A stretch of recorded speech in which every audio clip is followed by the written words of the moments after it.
Anyway, so good sound selection, then comes volume, and then when it comes to like EQing, my big three things that I do when I'm EQing is I will do a big kind of a big low cut off the bottom. Again, you know, it's just very important, this kind of low area, that you don't have too much stuff fighting for space.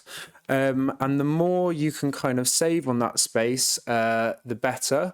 If you take away too much, then it can end up maybe sounding a little bit thin. But basically, a big sort of low cut on anything that you can afford to get rid of is important. The second thing that I do is I think around 200 hertz is like a big problem area. And this is because many elements of your track, from drums, vocals, chords, effects, they will all share frequency, you know, parts of their sound in this kind of 200 hertz area.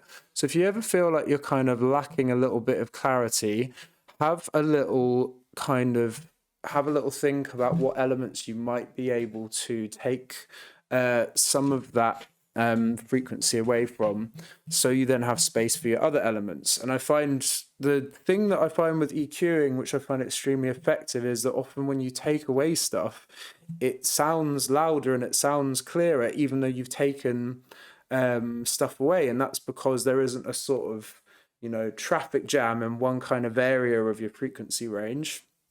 So I think sort of big, like, you know, nice low cuts, have a little, keep an eye on sort of 200 hertz. And also if there's ever like, I also just quite like to do sort of quite simple boosts, maybe on some clap. I mean, like maybe we'll actually do it on the clap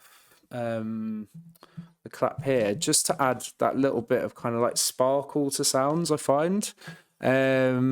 So yeah, for example, you know, if I just wanted to add a little sheen to my claps, you